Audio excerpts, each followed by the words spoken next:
नमस्कार, बहुत स्वागत है आपका। मैं हूं आपके साथ सुमित शर्मा और सीधे रुख करेंगे CM Shivraj Singh Chouhan road show कर रहे हैं विधानसभा चुनाव के लिहाज से।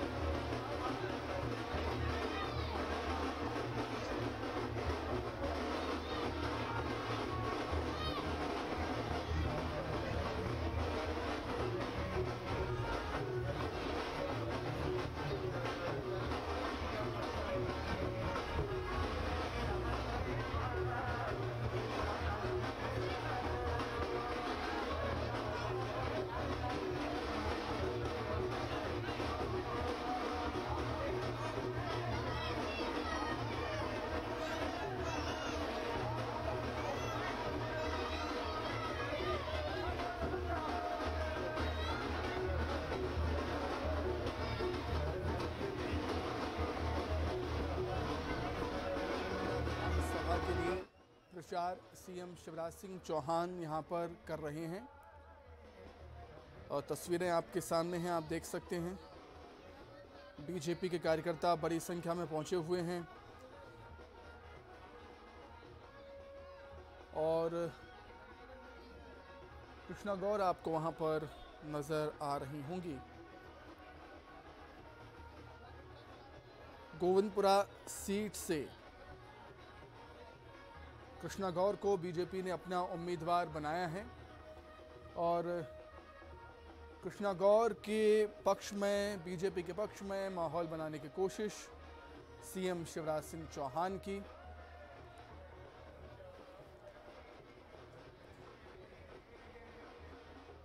और फूलों की बारिश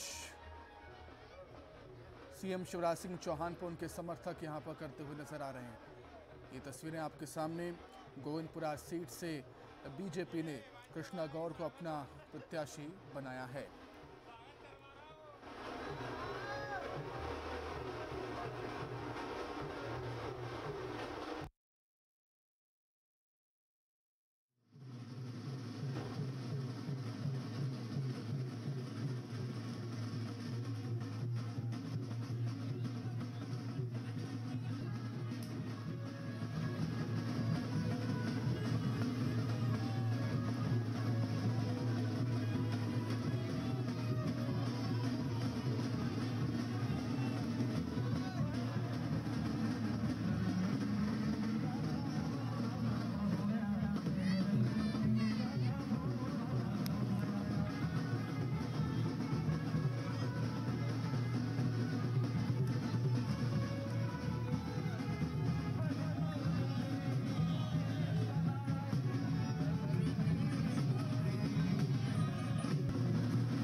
तो आंधी नहीं तूफान है, शिवराज सिंह चौहान हैं। उनके समर्थक बीजेपी कार्यकर्ता यही नारे वहां पर लगा रहे हैं। गोविंदपुरा विधानसभा सीट, कृष्णा गौर प्रत्याशी हैं वहां से बीजेपी की और उन्हीं के पक्ष में माहौल बनाने की कोशिश है बीजेपी की और कहीं ना कहीं सीएम शिवराज सिंह चौहान की भी। और यही वजह है कि वो चुनाव प्रचार करने के लिए, रोड शो करने के लिए उतरे हैं। तारीखों का ऐलान हो चुका है। 17 तारीख को, 17 नवंबर को वोटिंग, एक ही चरणों में विधानसभा के चुनाव मध्य प्रदेश में होने हैं। गोविंदपुरा सीट से पिछली बार भी कृष्णा गौर ही थी, भारी बहुमत से जीती थी। 46,359 वोटों से उन्होंने हराया था गिरीश शर्मा को, कांग्रेस के गिरीश शर्मा को। और यही वजह है कि एक बार फिर से भारतीय जनता पार्टी ने कृष्णा गौर पर ही भरोसा जताया है। रिकॉर्ड तोड़ बहुमत मिला था, कृष्णा गौर को रिकॉर्ड तोड़ वोट मिले थे। 46,359 जीत का अंतर था कृष्णा गौर और गिरीश शर्मा के बीच। एक बार फिर से चुनावी मैदान में कृष्णा गौर हैं, प्रचार के मैदान में भी हैं। साथ मिला है सीएम शिवराज सिंह चौहान का रोड शो करते हुए, और समर्थक फूलों की बारिश सीएम शिवराज सिंह चौहान पर कर रहे हैं। और मध्य प्रदेश में फिलहाल उनसे बड़ा चेहरा कोई नहीं, स्टार प्रचारक सीएम शिवराज।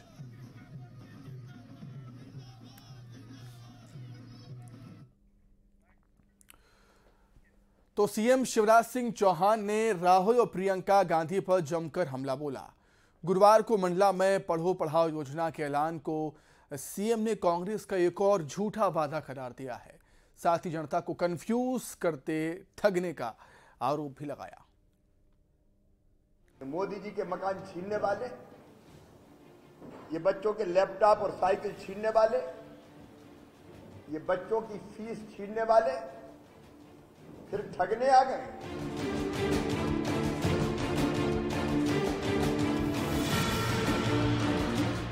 ये कांग्रेस की कंफ्यूज करो और वोट लो। चुनावी जंग में वार पलटवार के लिए शब्दों की धार तीखी हो चुकी है। विरोधियों पर वार का कोई मौका नहीं छोड़ा जा रहा। चुनावी पिच पर एक गेंद सीएम शिवराज सिंह के पाले में भी आई, जिसे उन्होंने फ्रंट फुट पर खेला और बोल दिया राहुल प्रियंका पर हमला। शिवराज सिंह ने निशाना साधा गुरुवार को मंडला में हुई प्रियंका गांधी की सभा को लेकर, जिसमें प्रियंका ने पढ़ो पढ़ाओ योजना का ऐलान तो किया, लेकिन आधी अधूरी तैयारी के साथ आप भी देखिए क्या हुआ था मंडला में सभा के दौरान, जिसको लेकर कांग्रेस अब बीजेपी के निशाने पर आ गई है। अच्छा, एक और घोषणा है जो अभी अभी बताई गई मुझे। इसमें बच्चों की जो शिक्षा है, पहली कक्षा से लेकर 12वीं तक स्कूल की शिक्षा निःशुल्क होगी।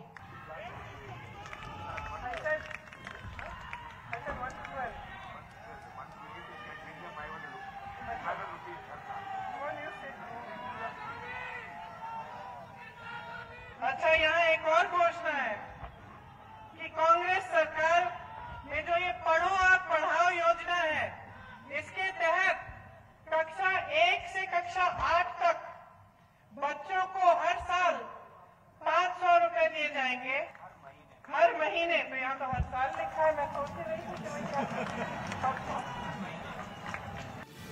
पहले प्रियंका गांधी को कमलनाथ ने रोका, फिर रणदीप सुरजेवाला ने टोका और उसके बाद प्रियंका ने पीछे मुड़कर भाषण के पन्ने में लिखी गलती पर सवाल उठाए।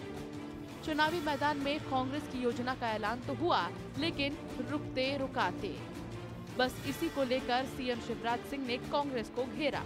आरोप जनता से झूठ बोलने और कंफ्यूज करके ठगने के लगाए। निशाने पर राहुल प्रियंका तो थे, साथ ही कमलनाथ पर भी मुख्यमंत्री बरसे। ये कह के मामा जो लैपटॉप दे रहा था वो लैपटॉप देना बंद कर दिया, साइकिलें बंद कर दी, मेधावी विद्यार्थी योजना ठंडे बस्ते में डाल दी इनने। अरे बच्चों की फीस तक छीन ली, फीस तक। मोदी जी के मकान छीनने वाले, ये बच्चों के लैपटॉप और साइकिल छीनने वाले, ये बच्चों की फीस छीनने वाले फिर ठगने आ गए। और ठगने के पहले ये तय भी नहीं कर पाते महीने की कहना है कि साल की कहना है। ये कांग्रेस का झूठ है,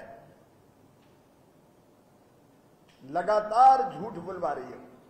कई घोषणाएं करके बैठ गई, बोले एक और करो। अच्छा, पता नहीं बोलने के पहले उन्होंने पढ़ा कि नहीं पढ़ा। पहले कुछ लिखते, वो पढ़ने का कहते। कितने गंभीर है वो कि इससे काम नहीं चलेगा, हर साल तो हर महीने भी आ जाओ। ना लेना है देना है, अपने बाप का क्या जाता है, हर महीना बोलो। मंडला की जनसभा से स्कूली बच्चों के लिए नई योजना की घोषणा से कांग्रेस ने मास्टर स्ट्रोक खेलने की कोशिश तो की, लेकिन मंच पर जो कुछ हुआ वो अब कांग्रेस की किरकिरी करा रहा है। साथ ही बैठे बैठाए बीजेपी को भी मौका दे दिया, जिसे तुरंत लपकते हुए सीएम शिवराज ने मोर्चा संभाल लिया। और अभी तो ये शुरुआत है, आने वाले समय में कांग्रेस को भेदने के लिए बीजेपी के तरकश से ऐसे कई तीर निकलेंगे। Bureau report, news 18। तो इधर प्रियंका गांधी पर सीएम शिवराज सिंह चौहान के बयान पर कांग्रेस के राष्ट्रीय प्रवक्ता सुरेंद्र राजपूत ने पलटवार किया। उन्होंने कहा कि झूठ बोलने का काम बीजेपी करती है। राजपूत ने बीजेपी की कई घोषणाओं को अधूरा बताया है। घोषणाओं के सरताज तो शिवराज जी हैं, नरोत्तम मिश्रा जी। उनसे सवाल पूछने की जगह आप कमलनाथ जी से सवाल पूछ रहे हैं। आप सवाल प्रियंका गांधी जी से पूछ रहे हैं। हमने जो छत्तीसगढ़ में घोषणाएं की थी पूरी की, हमने जो कर्नाटक में घोषणाएं की पूरी की, हमने जो हिमाचल में घोषणाएं की पूरी की, हमने जो राजस्थान में घोषणाएं पूरी की। आप हमें बताओ कि नरेंद्र मोदी जी ने जो 2 करोड़ की घोषणा की थी क्या पूरी की? 15 लाख रुपए देने की घोषणा की थी, पूरी की? आप बताओ। ऐलान पर गृह मंत्री नरोत्तम मिश्रा ने सवाल पूछा। नरोत्तम मिश्रा ने कहा कि कमलनाथ को लिखित पत्र जारी करना चाहिए, हर महीने छात्रवृत्ति देने का पत्र जारी करना चाहिए। उन्होंने कहा कि प्रियंका गांधी से झूठ बुलवाया गया है।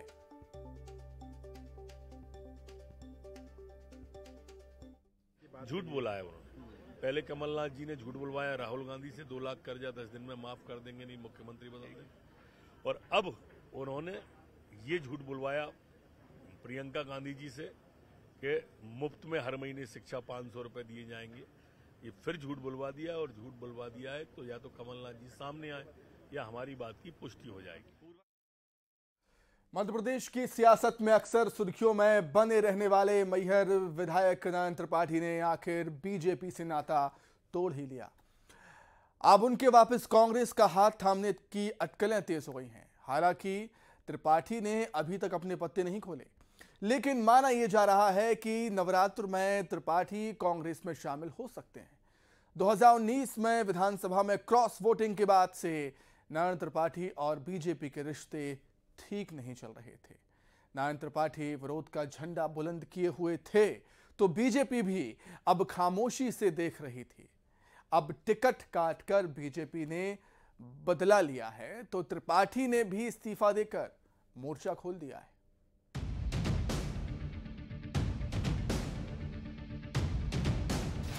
चुनावी जंग, नारायण का बीजेपी से मोह भंग। नारायण त्रिपाठी अब नहीं बीजेपी के साथी।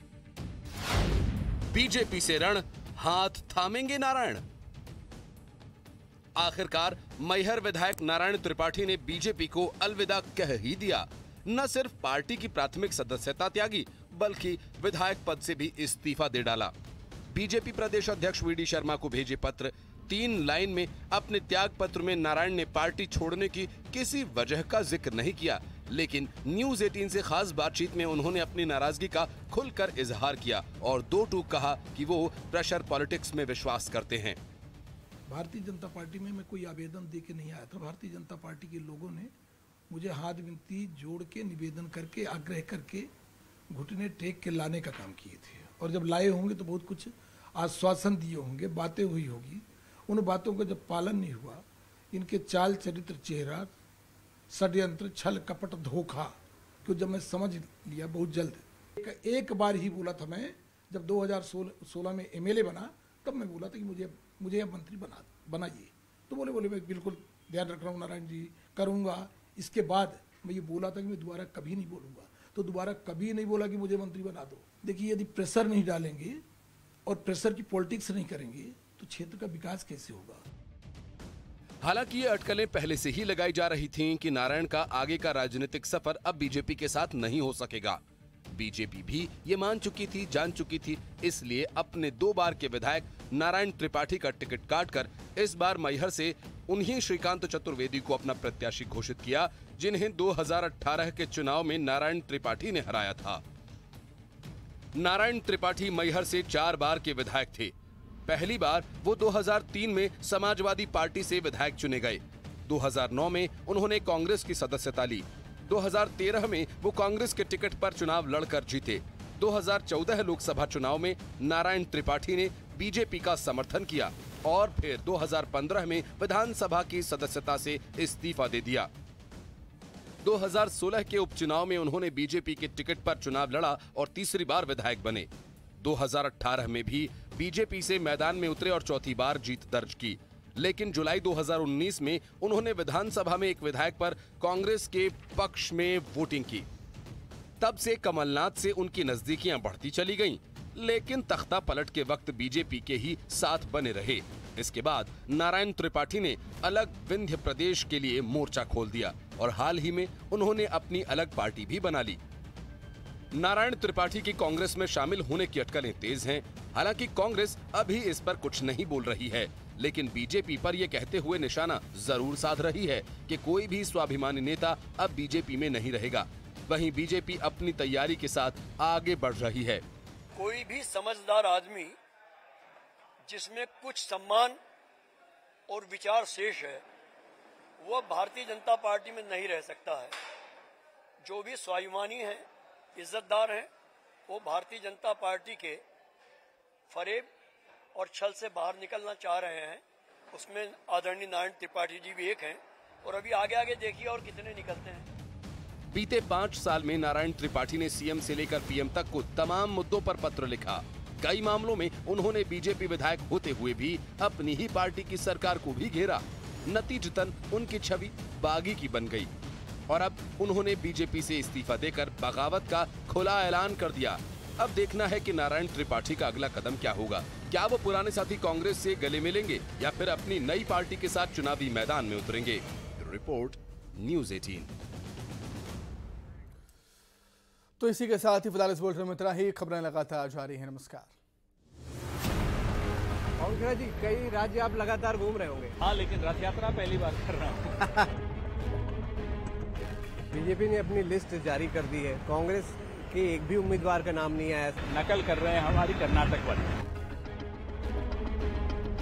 छत्तीसगढ़ में अब चुनाव होने जा रहे हैं, कौन से बड़े मुद्दे होंगे आप लोगों को लग रहा है? हम तो अपना बही खाता खोलकर बैठे हुए कि आइए देख लीजिए, ये कहा था, इससे बढ़कर किया, कम नहीं।